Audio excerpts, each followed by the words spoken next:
오늘 말씀은요 너무나 유명한 베드로의 이야기입니다. 베드로 모르시는 분이 없을 거예요. 교회 다니시는 분들은 당연히 아실 거고 다니지 않으시는 분들도 베드로 많이 아실 겁니다. 베드로가 어부였습니다. 그 이스라엘 갈릴리 호수 근처에서 살면서 물고기를 잡는 사람이었죠.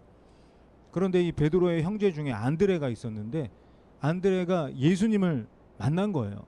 그래서 예수님 만난 이야기를 베드로에게 해줍니다. 그리고 얼마 있다가 베드로가 예수님을 직접 만납니다. 예수님이 베드로의 배에 타시는 거예요. 그리고서 배를 살짝 띄워놓고 자신을 바라보는 수많은 사람들에게 예수님이 말씀을 전하십니다. 그렇게 말씀을 전하시고 난 다음에 베드로를 바라보고 말씀을 하시는 거죠. 베드로에게 뭐라고 말씀하세요? 그물을 던져서 물고기를 잡으라. 베드로가요 이 어부로서 얼마나 많은 시간을 보냈습니까? 자기가 경험했던 것 또 알고 있는 지식들 이런 걸로는요 지금 물고기가 잡힐 수 있는 상황이 아니었습니다. 그런데 조금 전에 예수님이 사람들에게 전하셨던 그 말씀을 듣고 베드로 마음이 움직인 거예요. 그래서 베드로가 뭐라고 말하냐면요, 지금까지 밤새도록 물고기가 잡히지 않았지만 예수님 말씀대로 제가 그물을 던져 보겠습니다. 그랬더니 어떤 일이 일어났습니까? 정말 많은 물고기가 그물 안에 잡히는 놀라운 경험을 합니다. 베드로의 경험과 지식으로는요 정말 있을 수가 없는 일이 일어나게 된 겁니다. 이 일을 경험하고 난 다음에 베드로가 바뀝니다. 처음에 예수님 만났을 때는요 베드로가 예수님에게 선생님이라고 불렀어요. 그런데 이 일을 경험하고 난 다음에 베드로가 예수님을 주님이라고 이렇게 부르게 됩니다. 그리고 나서 자신이 가지고 있었던 배와 그물을 다 던져놓고 예수님을 따라가게 되죠. 예수님의 제자가 됩니다. 그 중에서도 가장 열심히 예수님을 따라가는 수제자로 예수님과 함께하게 됩니다. 그러던 어느 날 예수님이 제자들을 불러 모아놓고요 제자들에게 질문을 하십니다. 사람들이 나에 대해서 누구라고 하느냐. 그랬더니 이 제자들이 신나서 대답을 하는 거예요. 왜냐하면 그 질문하시기 얼마 전에 예수님이 수많은 사람들을 모아놓고 오병이어 물고기 2마리와 떡 5덩이로 수많은 사람들을 먹이는 놀라운 일이 있었습니다. 그 놀라운 일 때문에 예수님의 인기가 아주 높아졌고요. 예수님과 함께 다니는 제자들도 기분이 너무 좋았습니다. 그래서 예수님이 사람들이 나에 대해서 뭐라고 하느냐 물어보실 때 내가 기적을 베풀어 줬는데 사람들이 나에 대해서 뭐라고 말하느냐 이렇게 물어보신 줄 안 겁니다. 그래서 제자들이 신이 나서 예수님께 말을 하는 거예요. 예수님이 놀라운 기적을 행하는 거 보니까 구약의 선지자 엘리야가 다시 살아왔다. 또 어떤 사람들은 성전이 더럽혀진 것을 보고 슬퍼하시는 거 보니까 예레미야 선지자가 돌아왔다. 그리고 예수님이 말씀하시는 게 너무 은혜롭고 너무 도전이 돼서 요한이 다시 나타났다. 이렇게 제자들이 막 너무 신나서 막 싱글벙글 웃으면서 예수님에게 이야기를 합니다. 그 당시 예수님만큼 인기 많은 사람이 없었어요. 그러니까 인기 많은 예수님의 제자로 있는 제자들이 얼마나 기분이 좋겠습니까? 제자들의 이야기를 다 듣고 나서 예수님이 이번에는 제자들에게 질문을 하시죠. 그러면 너희는 나를 누구라고 생각하느냐? 이 질문을 듣고요 제자들이 아무 말을 못합니다. 왜 아무 말을 못했을까요? 예수님이 누구인지는 생각하지 않았던 겁니다. 누구인지는 생각해 보지 않고 무엇을 해 주실지 이것만 생각했던 거죠. 먹을 거 없는 자들을 먹이고 배불리게 하시고 로마의 식민지로 살고 있는 이스라엘을 해방시켜 주셔서 자유롭게 하시고 예수님 이 나라의 새로운 왕이 되시면 우리도 한 자리 차지하게 하시고 이런 것만 생각했던 겁니다. 예수님이 누구인지는 생각하지 않은 거죠. 메시아가 우리가 원하는 것, 우리가 기대하는 것을 해주는 분이 아닌가, 이 정도만 제자들이 생각하고 있었던 겁니다. 다른 제자들이 대답하지 못하고 가만히 서 있을 때 베드로가 갑자기 대답을 합니다. 주는 그리스도이십니다. 살아계신 하나님의 아들이십니다. 너무나 훌륭한 대답을 한 거죠. 예수님은 하나님이십니다. 이렇게 베드로가 고백을 하고 있는 겁니다. 예수님이 얼마나 그 감동을 하셨는지, 이건 네가 하는 말이 아니라 하나님이 너에게 알려주신 것이다 말씀을 하십니다. 이렇게 칭찬을 하시고 난 다음에 바로 예수님이 이렇게 말씀하세요. 내가 이제 곧 죽게 될 것이다. 그리고 다시 살아나게 될 것이다. 예수님이 베드로의 이야기를 듣고 왜 이런 얘기를 하셨을까 생각을 해보면요, 베드로의 고백이 바로 복음이기 때문입니다. 복음이 뭐죠? 복음은 예수님이십니다. 예수님이 이 땅에 오신 거예요. 예수님이 이 땅에 왜 오셨습니까? 이스라엘을 해방시키려고 오셨나요? 아니면 영토를 확장하려고 오셨나요? 그런 게 아니잖아요. 이 세상의 모든 사람들의 죄와 허물을 다 해결하시고자, 구원하시고자 예수님이 이 땅에 오신 겁니다. 그런데 방법이 뭐예요? 사람들은 전혀 생각하지 못한 방법으로 구원을 이루신다는 겁니다. 십자가에서 죽으신다는 거예요. 그리고 무덤에서 다시 살아나신다는 겁니다. 그런데 베드로는 예수님의 이 이야기가 이해가 되지가 않았어요. 왜 이해를 못했을까요? 아까 베드로가 뭐라고 고백했죠? 예수님은 하나님이십니다. 그리고 칭찬도 들었습니다. 그러니까 베드로의 생각으로는요, 이게 이해가 안 되는 거예요. 왜 이해가 안 되냐면, 어떻게 하나님이 죽는단 말인가? 도저히 베드로의 상식으로는 이해가 안 되는 거였습니다. 그래서 베드로는 예수님을 그냥 놔둘 수가 없었어요. 베드로가 예수님 멱살만 잡지 않았지 강하게 말을 합니다. 그럼 베드로에게 예수님이 뭐라고 말씀하세요? 사탄아, 그리고 이어서 말씀하세요. 하나님의 일을 생각하지 않고 사람의 일을 생각하고 있다. 어떻게 생각하면요, 베드로의 생각은 너무나 당연한 생각 아니겠습니까? 하나님은 죽지 않는다. 이게 정말 당연한 생각이잖아요.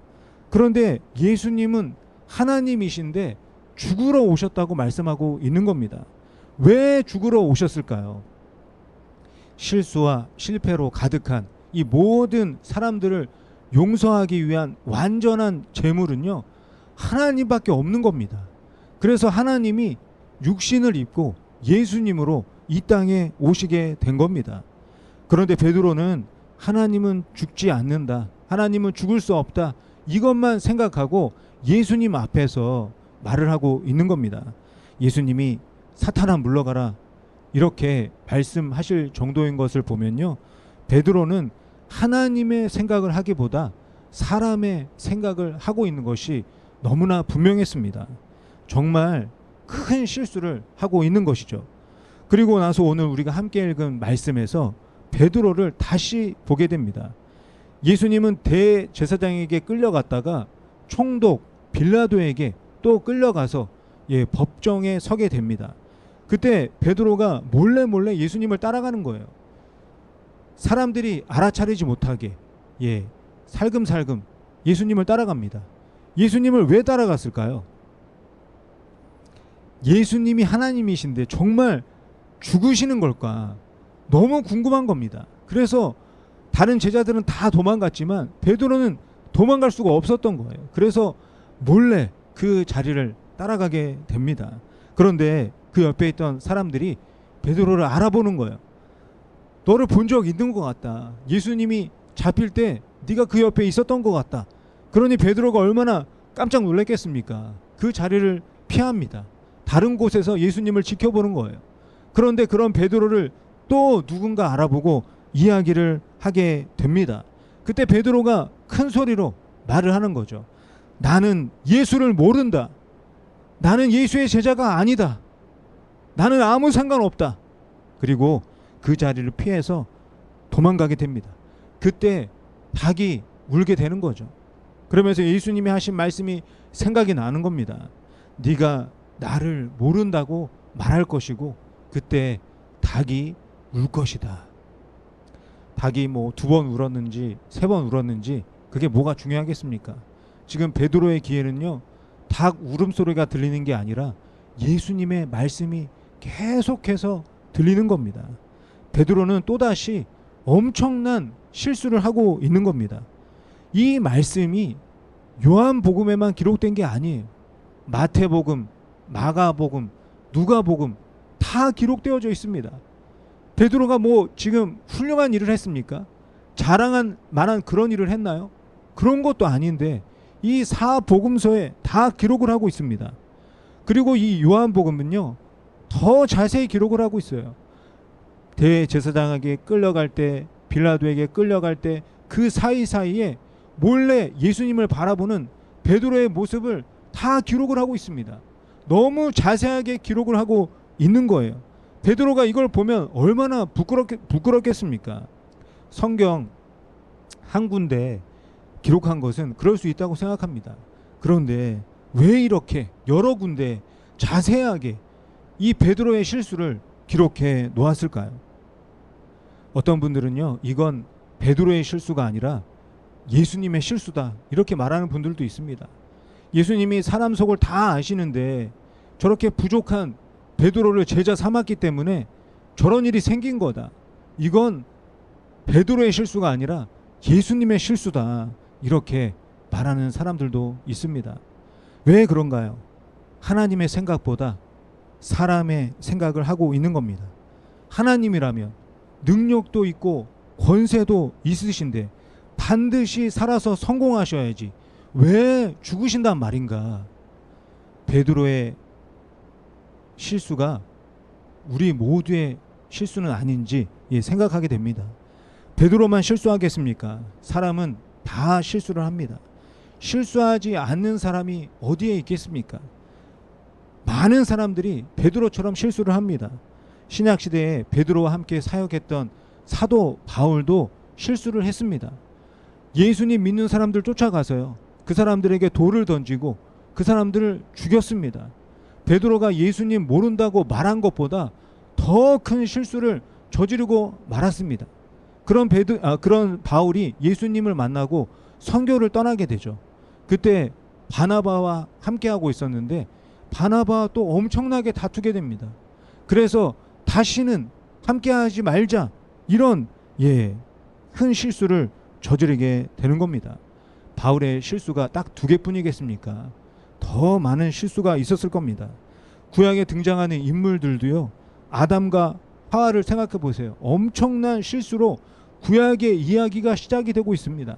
믿음의 조상이라고 하는 아브라함의 실수, 위대한 지도자라고 하는 모세의 실수, 또 유다의 별이라고 하는 다윗 왕의 실수를 보게 됩니다. 그런데 정말 이상하지 않습니까? 왜 성경에 이렇게 실수한 것들을 우리들이 보게 하시는 걸까요? 기록하지 않았다면 지금 누가 알겠습니까? 아브라함이 실수를 했는지 다윗이 실수를 했는지 아무도 모르고 넘어갔을 겁니다. 그런데 왜 이렇게 자세하게 기록해서 우리 모두가 보게 하시는 걸까요? 저는 이것이 단순한 기록이 아니라 실수했던 사람들의 고백이라고 저는 생각이 듭니다. 아무도 모르는 것이 아니라 하나님이 모두 보셨다. 이들이 지금 고백하고 있는 것이죠. 아무도 모르는 나의 실수를 하나님께 들켰다고 이 믿음의 사람들이 고백하고 있는 겁니다. 성경은요, 분명하게 말씀하시잖아요. 하나님은 모르는 것이 아무것도 없다 말씀하고 있습니다. 이것이 사실이라고 믿고 살아가는 사람들은요, 실수를 하지 않나요? 여전히 실수를 하고 있습니다. 베드로도 바울도 예수님 믿고 나서도 계속 실수를 했습니다. 하나님은요, 사람이 실수하지 않기를 기대하는 것이 아닙니다. 하나님 앞에서 나의 실수를 숨기지 않기를 원하고 계시는 거예요. 하나님이 살아계시다고 믿기 때문에 실수를 숨기지 못하는 겁니다. 하나님이 알고 계신데 어떻게 숨길 수가 있겠습니까? 그래서 오늘 요한복음 말씀도 마찬가지입니다. 베드로가 하나님 앞에서 실수를 인정하고 있는 거예요. 실수할 수밖에 없는 연약한 존재라는 것을 고백하고 있는 겁니다. 하나님을 믿으니까, 예수님을 믿으니까 어떤 실수도 하지 않는 것이 아니라는 것을 고백하고 있는 겁니다. 여러분들은 오늘 말씀에서 무엇을 발견하셨습니까? 처음에는 베드로도 바울도 실수투성이었습니다. 그러다가 점점 실수가 적어지는 것을 보게 됩니다. 아브라함도 모세도 다윗도 점점 변하는 것 같아요. 점점 하나님의 사람이 되고 점점 예수님을 닮아가는 것 같습니다. 그런데 저를 보면요, 변하지가 않는 것 같습니다. 또 실수를 하게 되는 거예요. 또 사람들을 마음 상하게 하고 피해를 줍니다. 저를 보면요, 변하지가 않는 것 같은 거예요. 도대체 무슨 차이가 있는 걸까요? 성경에 나온 사람들을 잘 보면요, 처음에는 다들 똑같습니다. 인간적인 생각으로 살다가 하나님의 생각으로 살아가게 됩니다. 그러다가 예수님 만나고 하나님과 함께 살아가는 그런 삶이 되는 거예요. 그때부터는 성경의 이야기가 바뀌게 됩니다. 나의 실수 이야기는 점점 줄어들고 실수하는 나를 끌고 가시는 하나님의 이야기가 점점 많아지는 겁니다. 베드로와 바울도 마찬가지예요. 실수하는 베드로와 바울의 이야기는 점점 줄어들고 나를 끌고 가시는 완전하신 하나님의 이야기가 점점 많이 보인다는 겁니다. 베드로와 바울이 실수하지 않는다는 게 아니에요. 여전히 실수투성이입니다. 그런데 실수하는 나를 하나님이 끌고 가고 계시다는 것을 더 많이 보여주고 있는 겁니다. 교회도 마찬가지예요. 교회는 완벽한 곳이 아닙니다. 교회도 실수할 수 있어요. 역사를 보면요, 정말 교회가 실수한 것이 너무나 많습니다. 그런데도 수천 년 동안 교회가 계속 존재하고 있는 거예요. 왜 그렇겠습니까? 교회가 점점 실수가 줄어들고 있는 건가요? 교회가 점점 완벽해지고 있는 건가요? 그게 아니라는 거죠. 실수하는 교회를 끌고 가시는 하나님 때문이라는 겁니다. 수많은 실수 속에서도 하나님을 믿고 의지하는 교회를 하나님이 끌고 가시는 거예요. 실수하지 않는 교회, 완벽한 교회가 아니라 실수하지만 부족하지만 하나님을 믿고 의지하는 교회를 하나님이 끌고 가시는 겁니다. 저도 마찬가지예요. 저도 50년 넘게 살면서 얼마나 많은 실수를 했겠습니까? 저 때문에 상처받고 또 피해받는 사람이 얼마나 많이 있겠습니까? 아무리 생각해도 저는 잘하는 게 없는 것 같아요. 제가 생각해도 부족한 게 너무 많습니다. 제가 이렇게 실수가 많은데 부족한 거 투성이인데 목사를 계속 할 수 있을까? 종종 이런 생각도 합니다. 성도님들을 답답하게 만드는 그런 경우도 있을 거예요. 저 때문에 교회를 계속 다녀야 되나? 이런 생각 하셨을 수도 있습니다. 그런데도 여기에 제가 있는 거예요. 왜 그러겠습니까? 실수투성인 나를 하나님이 끌고 가시기 때문입니다. 1%도 저 때문이 아니라는 거예요. 100% 하나님 때문이라는 겁니다. 하나님이 나를 끌고 가신다는 것을 보여주기 위해서 제가 여기에 있는 겁니다. 그러니까 저를 잘 보셔야 돼요. 야, 저런 사람도 목사를 하는구나. 이렇게 생각하시는 게 맞다는 겁니다. 저런 사람도 하나님이 끌고 가시는구나. 이게 정확하다는 겁니다. 제가 1992년도에 일본에 단기 선교를 간 적이 있었습니다. 그때 같이 가는데 그 팀원들 중에 기타 치고 찬양 인도할 사람이 없는 거예요. 그러니까 팀장이 저한테 네가 지금부터 배워서 찬양 인도해라 이러는 겁니다. 제가 그때 다른 건 다 몰라도요, 노래하는 거에는 너무 자신이 없었습니다. 지금도 찬양 인도할 때 자신이 없어서 은혜가 넘치잖아요. 그죠? 자신이 아직도 없습니다. 그런데 저보고 하라는 거예요. 그래서 단기 선교 가지 말까 이런 생각까지 했습니다. 그때 누군가 저에게, 누군지 기억이 안 나는데 저에게 이런 얘기를 해주는 거예요. 찬양은 노래 실력이 아니다. 노래 실력이 부족해도 찬양할 수 있다. 부족한 실력으로 찬양하는 것을 보면 저 사람도 저렇게 찬양하는데 나도 찬양할 수 있겠구나. 이렇게 사람들이 생각할 거다. 그런 이야기를 저에게 해줬습니다. 찬양을 하다가 음이 틀리고 실수하고 부족해도 하나님을 찬양할 수 있다는 것을 보여주라는 그런 이야기였습니다. 사랑하는 성도 여러분, 베드로도 바울도 자신들이 저지른 실수를 잊어버릴 수가 없었을 겁니다. 그랬기 때문에 자신들을 끌고 가시는 하나님을 수많은 사람들에게 전할 수가 있었던 겁니다. 하나님은 실수하는 자, 부족한 자를 안타까워하시는 게 아니라 하나님이 없다고 생각하고 자신의 모든 실수를 숨기며 살아가는 자를 더 안타까워 하시는 겁니다.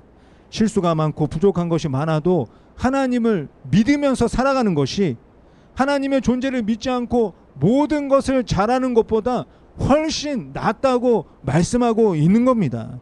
실수가 많아도 하나님을 믿고 부족한 것이 많아도 하나님을 의지하는 사람이 하나님 보시기에 좋은 사람이라고 말씀하고 있는 겁니다.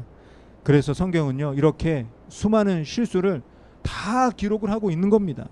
실수투성이, 부족함투성이를 하나님이 끌고 가고 계신다는 것을 성경을 보는 사람들에게 알려주고 있는 겁니다. 저는 지금도 여전히 부족합니다. 앞으로도 계속 실수가 많을 거예요. 그런데도 하나님이 저를 끌고 가시는 겁니다. 여러분의 자녀들이 실수했다고 생각해 보세요.